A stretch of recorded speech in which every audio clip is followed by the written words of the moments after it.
hablará de nombres de ficción, archivos mentales y actos de habla declarativos, conformemente a estos últimos intereses, donde convergen filosofía del lenguaje, en particular teoría de la referencia, y filosofía de la literatura, en particular la elaboración de categorías de la crítica literaria.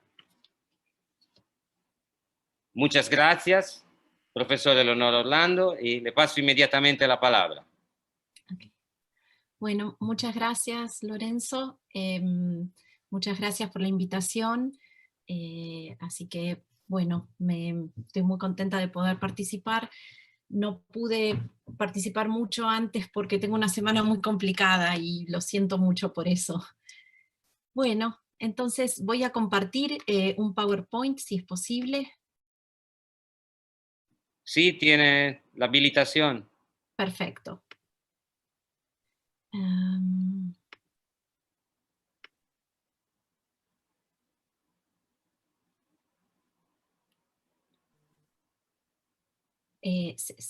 se ve, se puede ver, ¿verdad?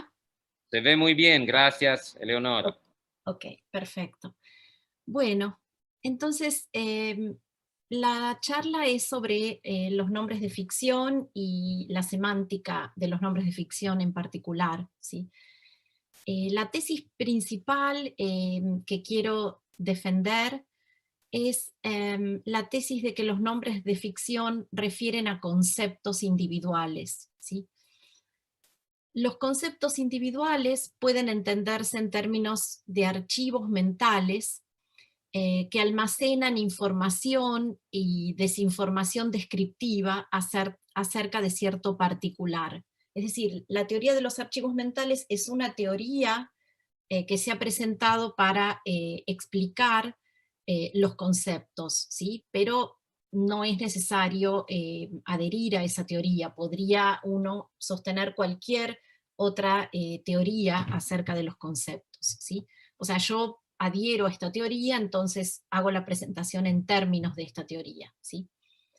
Entonces, la idea es que los conceptos individuales constituyen pensamientos, y los pensamientos a su vez constituyen en parte una ficción narrativa, ¿sí? Entonces yo creo que una ficción narrativa se puede concebir como un conjunto de oraciones semánticamente correlacionadas con un conjunto de pensamientos, ¿sí? Que son los pensamientos expresados, ¿sí? Semánticamente por esas oraciones, y además va a haber otros pensamientos que están relacionados más indirectamente con esas oraciones. Es decir, una ficción narrativa, si uno la concibe así, o sea, como un conjunto de oraciones correlacionadas con pensamientos, a través de distintos tipos de relaciones, constituye algo así como el mundo conceptual de la ficción, ¿sí? El mundo que me presenta la ficción y que es justamente un mundo conceptual, un mundo constituido por pensamientos que a su vez están constituidos por conceptos, conceptos de distintos tipos, ¿sí? Algunos son conceptos individuales y otros van a ser conceptos generales, conceptos descriptivos, ¿sí? Entonces son justamente los conceptos individuales los que pueden explicar en términos de archivos mentales, ¿sí? ¿Y cuál es la diferencia entre los conceptos individuales y los conceptos descriptivos en el marco de esta teoría? Y en general, ¿sí? Bueno, los conceptos individuales están fundados en particulares, ¿sí? Son conceptos acerca de particulares. Por eso los pensamientos que constituyen son pensamientos singulares, ¿sí? Son pensamientos acerca de particulares, ¿sí? Y lo que a mí me gustaría enfatizar es que es posible tener un concepto individual, o sea, un concepto de un particular, aun cuando no haya un objeto material, ¿sí? En el que ese concepto esté fundado, ¿sí? La idea es que sería un concepto individual especial, ¿sí? Entre ellos están estos conceptos individuales especiales que están asociados de alguna manera a em, la intención de identificar un particular, pero no a un particular. Por ejemplo, incluyen a los conceptos asociados a los nombres vacíos, ¿sí? Por ejemplo, según Donnellan, los nombres vacíos están insertos en una cadena causal de comunicación que termina en un bloqueo, ¿sí? Un bloqueo es una situación en donde justamente el nombre no logra anclarse en un objeto. Si bien es introducido, hay algún inconveniente por el cual la fundación del nombre en el objeto no se lleva a cabo. Y por ejemplo, otros autores como Sainsbury dice que se puede tener éxito justamente en iniciar una práctica nominativa, ¿sí? En introducir un nombre en el lenguaje, aun cuando no haya ningún objeto nombrado, ¿sí? Entonces, lo que yo quiero destacar de esta idea es que uno puede tener un concepto individual, ¿sí? Aun cuando no haya un objeto material en el que ese concepto esté fundado. Ok. Y ahora, perdón, quiero hacer una cosa, sacar esto de acá. Em, Quisiera hacer una distinción, recordar una distinción muy conocida en, digamos, en lo que se ha escrito sobre este tema, que es la distinción entre usos fictivos, usos parafictivos y usos metafictivos de los nombres de ficción. A veces esta distinción se hace en términos de usos textuales, paratextuales y metatextuales. Este es un ejemplo de un uso fictivo, ¿sí? Yo entiendo por uso fictivo el uso de una oración constitutiva de una obra de arte literaria, ¿sí? Tanto durante la creación de la obra por parte del autor, como en los actos subsecuentes de leerla, recitarla, memorizarla, o de alguna manera replicarla, ¿sí? Es decir, habría usos fictivos originales, que son los que hace el autor, y usos fictivos replicadores, que son los que hacen todas estas personas que se relacionan, que interactúan con la obra en un momento posterior. Bueno, este es un fragmento extraído del cuento Funes el Memorioso de Borges, ¿sí? Si nosotros de un vistazo percibimos 3 copas en una mesa. Funes, todos los vástagos y racimos y frutos que comprende una parra. Entonces, los usos fictivos incluyen justamente la introducción, ¿no?, del término por parte del autor de la obra, de la ficción narrativa, cuando la crea, ¿sí? Entonces, lo que quiero destacar en primer lugar es que justamente el nombre de ficción es introducido en el contexto de la creación de una ficción narrativa, ¿sí? No es en ese sentido como un nombre estándar, ¿sí?, que se puede introducir aisladamente, sino que en general el nombre de ficción, en los casos más interesantes, justamente se introducen como parte de este proceso creativo, ¿sí? Entonces están acompañados por otros nombres, digamos. Y lo que yo quiero destacar es que lo que ocurre en ese momento es que un cierto nombre es correlacionado con un archivo, ¿sí?, con un archivo mental, es decir, con un concepto individual instanciado originalmente en la mente del autor, ¿sí? Pero la idea es que después de que termina el proceso creativo, ¿sí?, se puede identificar un tipo de concepto. Y es en ese tipo de concepto en el que yo creo que queda anclado el nombre, es decir, el concepto deviene su referente, ¿sí? Por supuesto que esto tiene complicaciones, porque la literatura es un arte alográfica, según la clasificación de Goodman, y entonces el proceso de creación de una obra literaria involucra la creación de un ejemplar, ¿sí?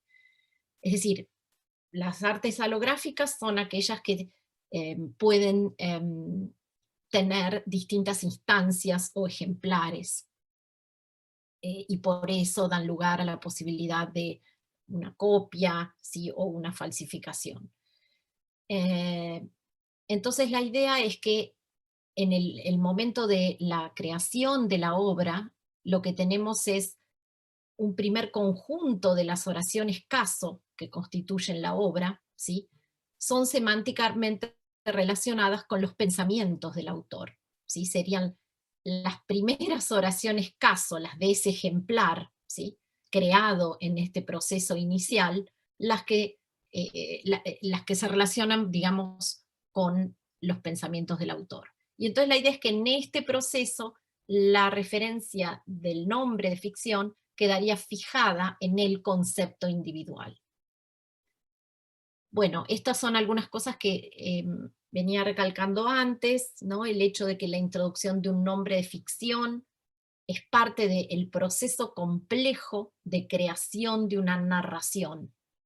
Entonces, el nombre de ficción juega un papel en una estructura más amplia a la que pertenece, ¿sí? Es como si fuera una pieza, ¿sí? En una estructura donde hay muchas otras piezas, ¿sí?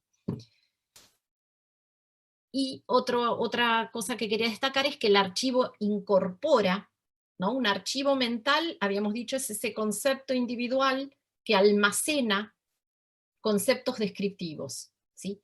Esos conceptos descriptivos involucran información, ¿sí? Acerca del referente del concepto. Entonces la idea es que el archivo va incorporando gradualmente, ¿sí? Esos conceptos descriptivos, y van a ser conceptos que expresan los rasgos atribuidos al personaje de ficción durante el proceso de creación de la narración por parte del autor, ¿sí? Por supuesto que el autor podría decidir, por ejemplo, decidirse por un narrador no confiable, y entonces parte de esa información sería falsa, o sea, sería desinformación, ¿verdad? Bueno, otra cosa que quería destacar es que el origen de la narración es esencial para la identificación del archivo, ¿sí? O sea, el archivo no se identifica o individualiza en términos de la información descriptiva que está contenida en él, ¿sí? En términos del conjunto de conceptos descriptivos que almacena, sino que se individualiza en términos de cuál es su origen, ¿sí? En términos del origen de la narración a la que pertenece, ¿sí? Es decir, sus condiciones de individualización no son descriptivas, sino históricas, ¿sí? Esto nos permite distinguir, por ejemplo, el concepto relacionado con el nombre Don Quijote, ¿sí?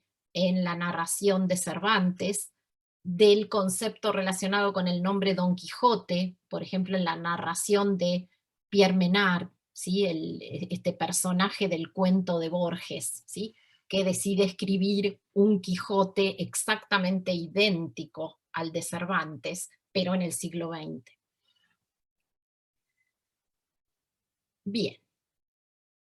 Entonces, lo que yo quería señalar es que esto parece involucrar un cambio de referencia, ¿sí? Semejante a lo que ocurre, según Frege, en las citas, y en las citas directas y en las adscripciones de actitudes proposicionales, ¿sí? O sea, la idea es que en una oración fictiva, ¿sí? Uno puede entender que el nombre no refiere a un objeto material, como ocurre usualmente, sino que refiere a un concepto. De la misma manera que dice Frege que en el contexto de una cita directa, el nombre se autodesigna, ¿sí? O en el contexto de una adscripción de actitud proposicional, el nombre designa al sentido que habitualmente expresa, ¿sí? Esta es una cita de Frege, ¿sí? If words are used in the ordinary way, what one intends to speak of is the reference. It can also happen, however, that one wishes to talk about the words themselves or their sense. This happens, for instance, when the words of another are quoted. One sound words then first designate words of the other speaker, and only the latter have their usual reference. We then have signs of signs. In writing, the words are in this case enclosed in quotation marks. Accordingly, a word standing between quotation marks must not be taken as having its ordinary reference. Lo que yo estoy proponiendo es que algo semejante, una palabra que figura en un uso fictivo, ¿sí? No debe tomarse como teniendo una referencia habitual, como refiriendo a lo que habitualmente refiere un nombre, es decir, a un individuo material, sino que refiere a un concepto, ¿sí? Ok. Por supuesto que como en Frege, este cambio referencial, lo que Frege llama referential shift, ¿sí? También afecta a la parte predicativa de la oración, ¿sí? Es decir, es un cambio global, ¿no? La idea es que la referencia de los términos que aparecen en, por ejemplo, una oración subordinada a un verbo psicológico, debe entenderse como una referencia oblicua, ¿sí? Los términos, todos ellos refieren a sentidos, a los sentidos que habitualmente expresa. Bueno, la idea es que entonces yo diría que el predicado oracional, ¿sí? En estos casos, en los casos de los usos fictivos, está correlacionado no con una propiedad, que sería el tipo de objeto que habitualmente expresa un predicado, sino con un concepto también. Solo que este concepto no es un concepto individual, sino que va a ser un concepto descriptivo, ¿sí? Es decir, que el contenido semántico de un uso fictivo de una oración, ¿sí? Completa, es puramente conceptual, ¿sí? En términos fregianos uno podría decir es un pensamiento, ¿sí? Algo constituido enteramente por conceptos, ¿sí? Solo que tengamos en cuenta que son conceptos de distinto tipo. Un concepto individual, expresado por el sujeto, y un concepto descriptivo expresado por el predicado. Bien, entonces esto se refiere al aspecto del contenido de los usos fictivos. Respecto del aspecto de la fuerza, ¿sí? Yo quería proponer una hipótesis referida justamente al acto de habla que está involucrado en el uso fictivo. A mí lo que me parece es que la fuerza de los usos fictivos originales es una fuerza declarativa, es decir, es la fuerza característica de las declaraciones. Esto es una cita de Searle, casos en los que uno trae a la existencia un cierto estado de cosas, al declarar que ese estado existe.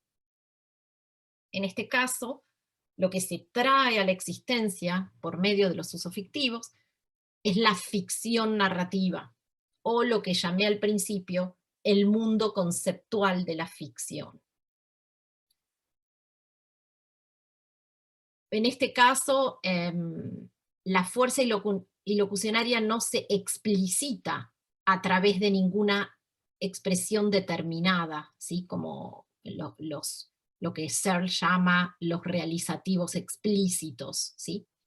Sino que, o sea, es parecido a el caso de estás despedido, ¿sí? En estás despedido no hay ningún instrumento que explicite la fuerza ilocucionaria, ¿sí? A diferencia de lo que ocurre en el otro ejemplo que aparece ahí. Si yo digo bautizo este barco Queen Elizabeth, la idea es que la fuerza ilocucionaria ya está explícita porque la oración contiene un realizativo explícito, ¿no? Bautizo, el verbo bautizar en la primera persona del singular del presente del modo indicativo. Ok. Entonces, como en todo tipo de acto declarativo o acto de habla con fuerza declarativa, em, se necesita el respaldo de una institución, ¿sí? O sea, en el caso de eh, los bautismos, se necesita una institución religiosa de algún tipo, en el caso de las declaraciones de culpabilidad, por ejemplo, una institución jurídica, ¿sí? O sea, la idea es que en general, para que un acto sea declarativo, tiene que haber una institución extralingüística en cuyo marco ese acto de habla puede considerarse una declaración y no meramente una aserción, ¿sí? Bueno, y yo creo que uno puede entonces aludir en este caso a las prácticas sociales de producir y consumir literatura, ¿sí? O sea, esa es la institución que respaldaría el hecho de que la creación literaria puede ser considerado un acto de habla declarativo. Bien. Otro punto que yo quería destacar es que, bueno, hablé hasta ahora de la fijación de la referencia del nombre ficticio, ¿sí? En el uso fictivo realizado por el autor, ¿sí? Pero hay también usos fictivos realizados no por el autor, sino por la gente que lee la obra, ¿sí? Que se acerca, que interactúa de alguna manera con la ficción narrativa, ¿sí? Entonces, yo llamo metafóricamente a todos ellos replicadores, ¿sí? O sea, serían quienes leen, recitan o memorizan una ficción narrativa, ¿sí? Entonces, mi impresión es que todas estas personas están conectadas con el momento de la creación por medio de cadenas de comunicación, ¿sí? Cadenas históricas de comunicación que subyacen a los usos de los nombres ficcionales por parte de estos replicadores y que entonces desembocan, ¿sí?, en la introducción del nombre por el autor en el momento de la creación de la obra. Entonces, lo que yo diría, bueno, una manera alternativa de decir eso es decir que los usos fictivos de los nombres de ficción toman prestados sus referentes de los usos fictivos originales por parte del autor, ¿sí? Todos nuestros usos fictivos, ¿sí? Entonces, uno puede pensar que las cadenas de comunicación, ¿no?, que subyacen a nuestros usos fictivos como replicadores, ¿sí?, cuando leemos una obra de ficción, eh, hacen que esos mundos conceptuales en que constituyen las obras, sean compartidos, ¿sí? Justamente porque todos podemos acceder a ellos a través justamente de nuestra inserción en estas cadenas históricas de comunicación. Entonces la idea es que esas cadenas los hacen públicos, ¿sí? Porque permiten que todos accedamos por igual a ellos, ¿sí? Todos los compartimos esos mundos conceptuales. Por más que no son eh, mundos materiales, no son mundos privados y subjetivos, son mundos externos al lector individual. Bueno, esto es una complicación que quería destacar y que es que esas cadenas de comunicación que conducen al primer ejemplar creado por el autor están constituidas por múltiples ejemplares, ¿sí? Es decir, cuando uno se inserta en la cadena haciendo un uso fictivo, por lo general lo hace en función de la interacción con un ejemplar. Entonces la idea es que las cadenas no solamente vinculan los nombres, sino que vinculan todos estos ejemplares, ¿sí? Entonces, una consecuencia interesante es que, lo que les decía antes, ¿no?, que un nombre de ficción es un tipo de nombre que es usado no de manera aislada para hacer referencia a un solo individuo, sino en conjunción con otros nombres para hacer referencia a algo que es una pieza en una cierta estructura, ¿sí? Se parece a una pieza, por ejemplo, de ajedrez, ¿sí? Forma parte de una estructura mayor y desempeña un papel en ese contexto estructural de la obra. Otra pequeña aclaración, porque yo había recalcado que justamente las obras son públicas, ¿sí? Son compartidas, son mundos conceptuales, pero eso no los hace privados o subjetivos, ¿sí? Entonces quería aclarar que obviamente, si bien, ¿no?, cuando uno interactúa con la obra, entonces interviene en una cadena causal y hace un uso fictivo, digamos, de un nombre, ¿no? Interviene en una cadena causal que desemboca en la introducción del nombre por el autor, ¿sí? Y entonces en esa introducción lo que hay es una correlación inicial entre el nombre y un concepto que forma parte de, ¿sí?, la correlación de oraciones y pensamientos que constituyen la obra. Por supuesto que el replicador, cada uno de nosotros, cada uno de los lectores de la obra, abrimos un archivo mental en nuestra mente, ¿sí? Y ese archivo, ese concepto individual en el que, digamos, almacenamos toda la información acerca del personaje, es del mismo tipo que el archivo correlacionado originalmente con el nombre, ¿sí?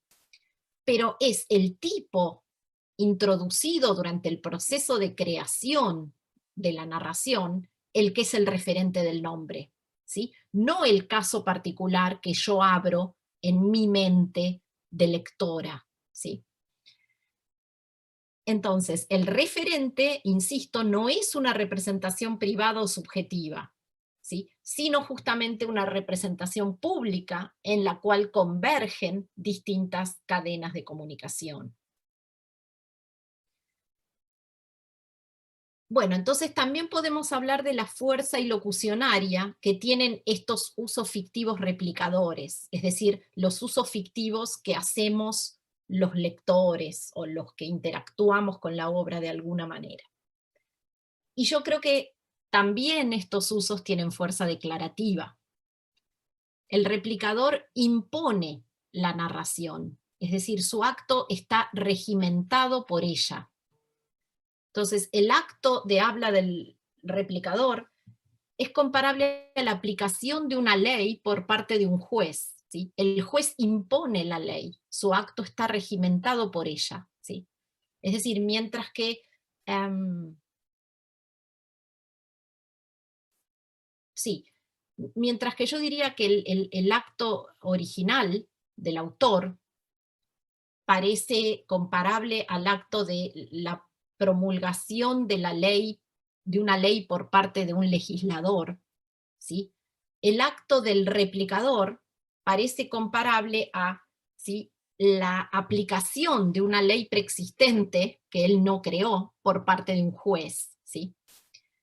Entonces, los usos replicadores me parece que no son verdaderos o falsos, sino justamente respetuosos o leales, ¿sí?, ¿no?, con respecto de una narrativa preexistente, ¿sí? Porque esa narrativa preexistente tiene una función normativa respecto de estos usos, ¿sí? El replicador debe atenerse a esa narrativa, ¿sí? Bien. Y ahora paso brevemente a analizar los llamados usos parafictivos, ¿sí? Es decir, los actos de reformular la narración original o informar acerca de los hechos ficticios en términos diferentes o desde una perspectiva externa, ¿sí? Es decir, es, por ejemplo, un uso de una oración como dos Funes recobra la conciencia con la habilidad de recordarlo todo, emitida en el contexto de una clase de literatura sudamericana, ¿sí? Entonces, la idea es que acá yo no estoy replicando el uso original, sino que estoy informando acerca de los hechos narrados en el contexto del relato, pero desde una perspectiva externa, ¿sí? Estoy transmitiendo ese contenido, pero en otras palabras, digamos, ¿sí? Estoy reformulando de alguna manera la narración, ¿sí? Entonces yo creo que ahí hay un proceso interpretativo involucrado, ¿sí? Por más mínimo que sea, ¿sí?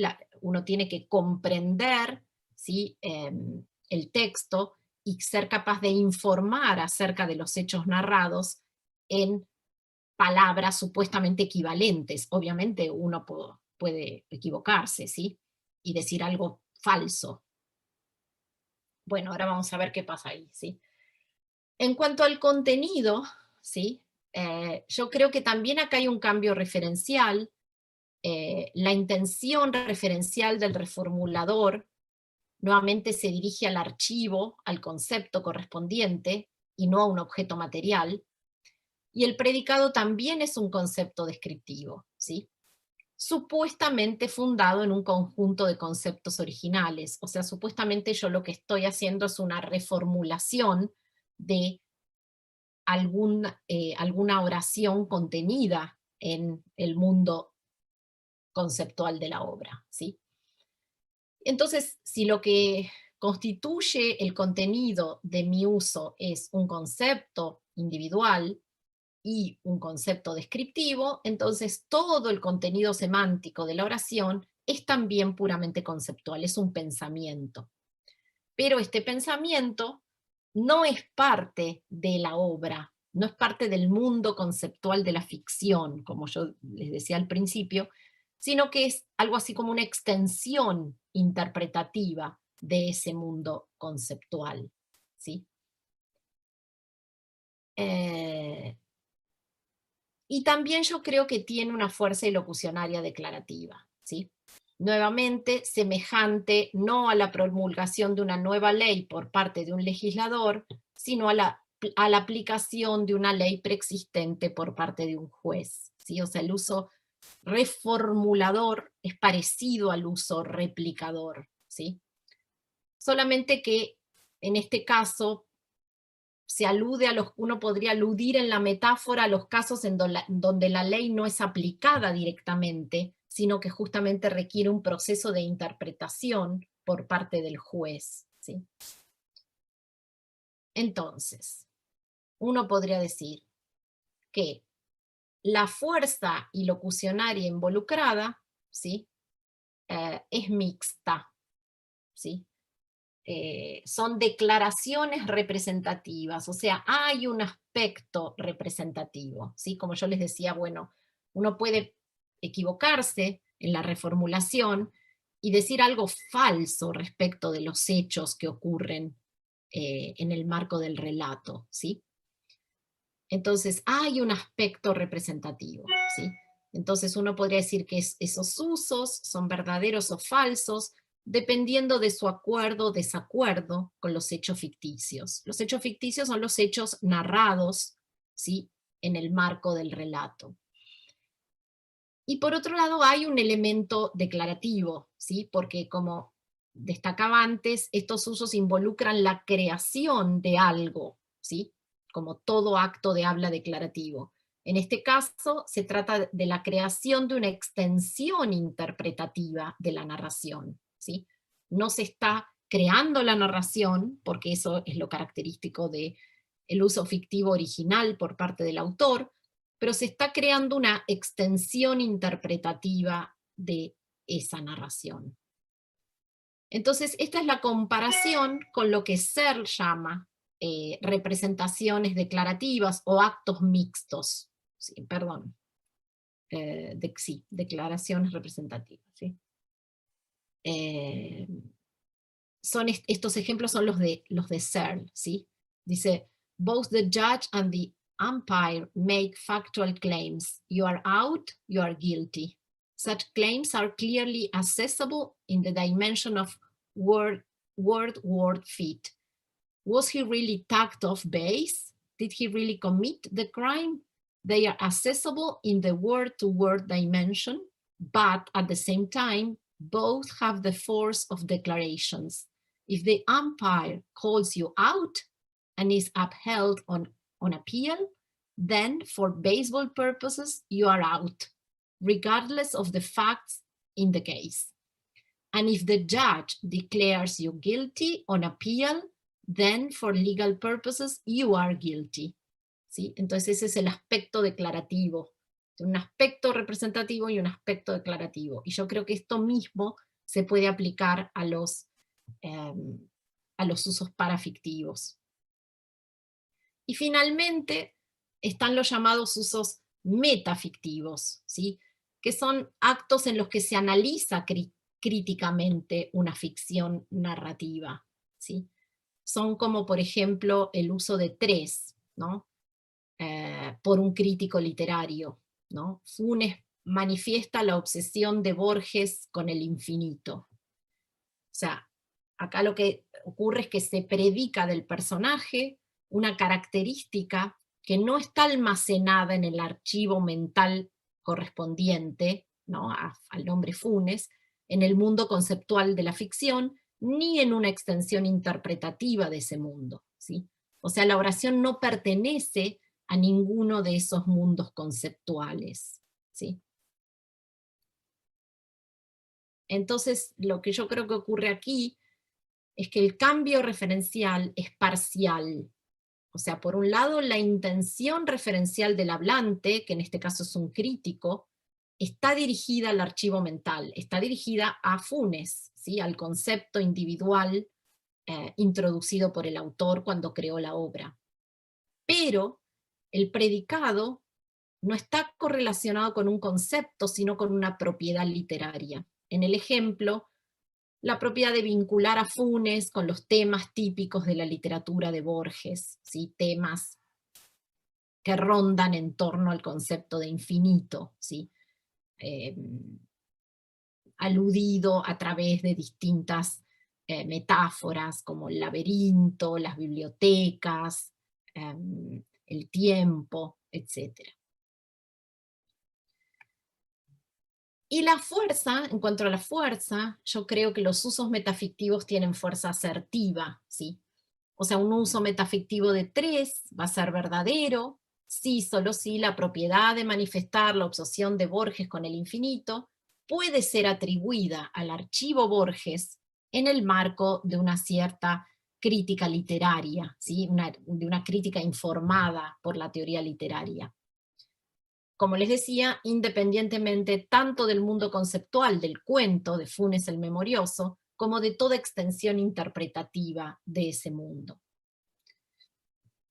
Bien, y para terminar, solo una pequeña reflexión acerca de qué tipo de compromiso ontológico involucra esta posición, esta explicación de los nombres de ficción. Yo creo que uno podría considerar que se trata de un ficcionalismo moderado, o sea, un antirrealismo moderado. ¿Por qué?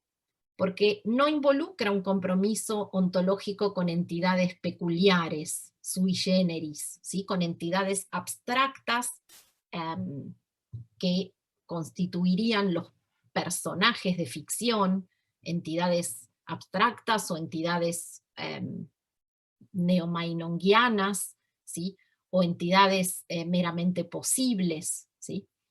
Lo que yo considero es que, dado que estos nombres son referenciales en el contexto de estos usos tanto fictivos como parafictivos y metafictivos, y hacen referencia a conceptos, ¿sí? El compromiso ontológico es justamente con estos conceptos, ¿sí? Que constituyen los pensamientos, que a su vez son una parte esencial de las ficciones narrativas. Entonces, los conceptos son un tipo de entidad abstracta, si se quiere, pero son entidades con las que estamos comprometidos independientemente, ¿sí? No en función de nuestra visión particular de cómo funciona semánticamente la ficción, ¿sí? Entonces lo que quiero recalcar es que esta explicación está ontológicamente comprometida claramente con la existencia de ficciones narrativas que son un objeto abstracto de algún tipo y que yo propongo concebirlas como justamente conjuntos de oraciones y pensamientos, ¿sí? Entidades abstractas en donde se correlacionan, ¿sí? Un conjunto de oraciones con pensamientos que serían vehículos, justamente las oraciones serían vehículos de estos pensamientos, y entonces obviamente estos pensamientos están constituidos por conceptos, ¿sí? Entonces ese sería todo el compromiso ontológico. No habría ninguna entidad abstracta por fuera de las propias ficciones y sus constituyentes, ¿sí? Los pensamientos y los conceptos que los integran. Bueno, eso es todo. Muchas gracias por la atención.